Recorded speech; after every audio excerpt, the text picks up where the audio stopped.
Okay, let's get this done as quickly as possible. This is going to be a guide on the imprinting system and my thoughts, and if I go a little off topic, ooh, is enhancing, let's go spy on that for a minute.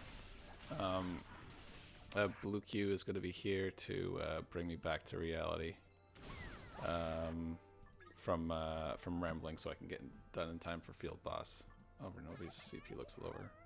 50? No, it's still the same. Okay. Popping off. 33. Oh, two 33s. Oh, is that a super? Oh, it's the super rare. That's unfortunate. You're not going to use that in PvP. Wish it was milky. Alright. Grats to on the 33s. If they're staying, they're not going to plummet to the bottom. Okay, so the imprinting system. So I am going to advise that most people will either be raising the milky or the fire. And the reason is because the element that you get the stats the most of from this imprinting system is the flat element of the type that you're using. So long term, the dark is going to be the most powerful PvP element with a few caveats. It's going to be because if you can manage to get a decimation spear at some point in time and imprint that as well, like long into the future when this is already level 30 on your milky or whatever, you can start another one. The thing is, the milky and the decimation both use the same material for their imprints, so you can only do one at a time. You can't do two at a time. Arguably, the fire and the dark are going to be kind of only one at the same time as well, because these materials to do the imprint are a little bit rare, but the regular base colored ones that you get through various different selector boxes and different other things will kind of stack up on this side and that side, so you will have a slight edge doing elemental ones over mono element. That's just kind of the rationale. For now, currently in the game, the strongest PvP element, I believe, is the fire element. That is because the ring is the worst accessory slot of the three. If you look at the SRFX, the earring is the best. I do recommend the Vulcans or the Heaven's Judgment earring. If you can get to Awaken 7, that would be the most ideal, because you don't want to lose the 7% or the 5% damage for your familiars, but especially if you're like a witch or a rogue or something, if you have Vulcans and like a swordsman jumps in on you or a destroyer, having like the Vulcans to like kind of just shoot out the stun instantaneously and stun them and kind of save you is extremely helpful in PvP. But for super rares in PvP content, like the dragon or the Vulcan earrings is going to be your best in slot. It's not even going to be close. For the necklace, the water necklace, I wouldn't recommend, because it takes way too long to get the duplicates, so you're costing yourself a lot of attack from the awakening levels, and especially these sublines. These sublines is where you're, like, if you have the three pieces, they're regular rares, it's 15%. If you have three super rares, it's 21%, or 19% if you're going to be doing what I'm going to be doing long term, which will be eventually one day I'll get. I don't like the current necklaces. I've never once pulled an Arter's necklace, but that is the one that I'm going for long term, and I will eventually one day enhancement transfer this to the Arter's necklace once the Arter's necklace gets to Awaken 7 and not sooner, which so far it's not going great.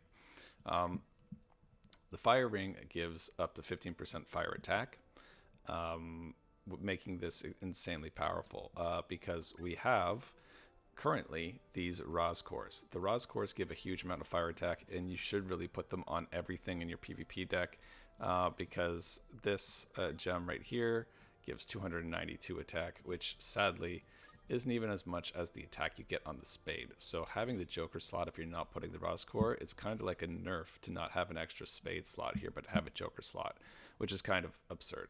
But you could really stack a ton of fire and earth attack right now, and I just don't recommend the earth attack because the Natrum's earrings would have to replace arguably the most important accessory super rare in the game. So I wouldn't recommend that, because you would be taking a massive hit on the amount of attack that you would gain, assuming this was Awaken 10, Earth attack 15%. I think it's great to just kind of keep and build one for your Earth deck in PvE, but for PvP, I would say this is kind of not a great thing. Now, the skill, the basic attack damage, is not great for fire, but it's outweighed by the amount of excess fire attack that you can get compared to the other elements. And I'm not using a buff or anything right now. This is just like my raw fire attack with two weapons on. And obviously this is a lot to do with the raw scores and stuff like that too, and my fire ring. It's important to note that the imprinting effects on these pieces only imprint the specific item. So the imprinted equipment fire attack 30%. So this gives 30% of the fire attack on this piece of gear specifically. It's not a 30% fire attack buff for your whole account. That would be insane. It's just, so I'll get 4,320 attack from this, plus whatever my raw score gives me, plus like, you know, all this stuff will be added together, and then I'll get a 30% of whatever that is increased to this total. That's what all that is. That being said, we can very easily calculate the amount of imprinted stats that you're going to get for these things. And sadly for the dark weapon, while it is superior to the regular rare fire or the earth or water, there's no way to get dark attack on an accessory, specifically in the ring slot, ideally in the ring slot, at this time. So we're going to be kind of falling back behind in darkness attack. Now, if you do not know, the element that you have equipped in your PvP deck is going to apply the element that you are attacking with, and that is going to interact with the defense of the person who has that element. So if you can get the same amount of darkness attack, which you can get much more darkness attack than fire attack, assuming you get imprint 90, milky, and decimation, and Estelia's ring. We'll get to that in a bit as well. But then you could get a ton of darkness attack, which would be much higher than the darkness defense of the opponent that you're attacking. They're going to have naturally higher fire defense. It's just a more available stat.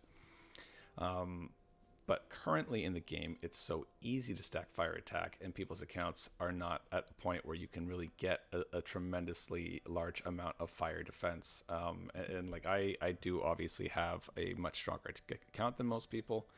So this fire defense here, I think, is quite high relative to most of the other players. But that's kind of the rationale on that. Like the difference in the fire attack to the fire defense, from me to most players, compared to the darkness attack. And add another 2,000 or 3,000 attack to this, and then apply the imprinting, the ungodly amount of imprinting stats. If like long into the future, I cannot emphasize enough, long into the future, imprint 90. But it will be super long term the way to go. Now you can build your milky and your fire weapon at the same time, which will slightly edge it out if you can't just be crafting enough dark weapons to be able to get the pieces. I'm hoping to be crafting a ton of these dark weapons because I don't do a lot of equipment pulling, and I'm hoping that I'll just have like a collection of them, and as I get the upgrade materials, I will prioritize the milky because it's the more long-term piece, because I do plan with my astrite income in Lava Valley to eventually get a decimation. If that is not going to be an option for you long-term, and you don't think you're ever going to have a decimation, I would say stick with the fire weapon and the Vulcanord ring. It's going to be a lot easier for you to use fire as your main PvP element, to have a ton of extra fire attack. The Ros cores you can start working on now, and having the benefits currently will make you not lose out on like an opportunity cost while the fire is literally hot at this point in time. Because most of the big whales, they're doing Milky Decimation Chronos.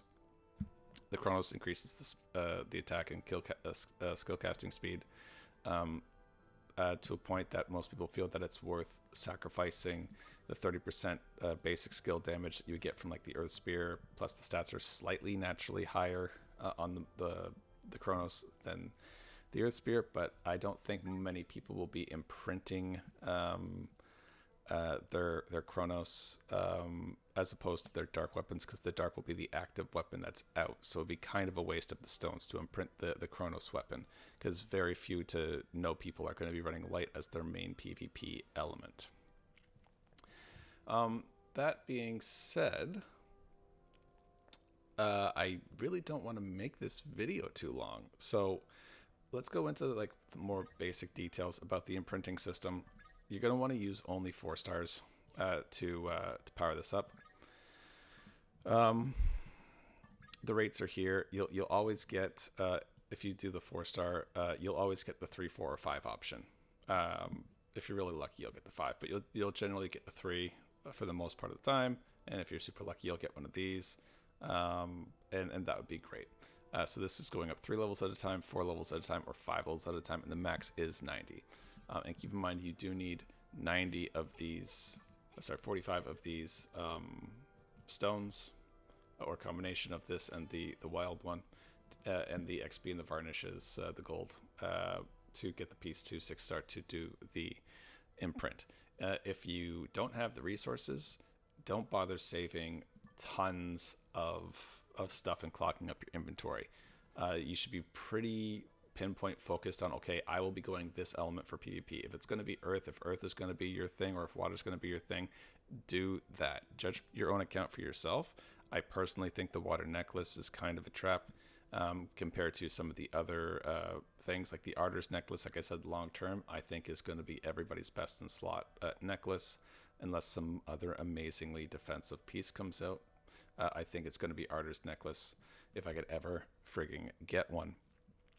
But the fire ring is extremely valuable. Also, if you were not aware, the ring's transcended stats do give the elemental attack of the stat of the boss that they drop from.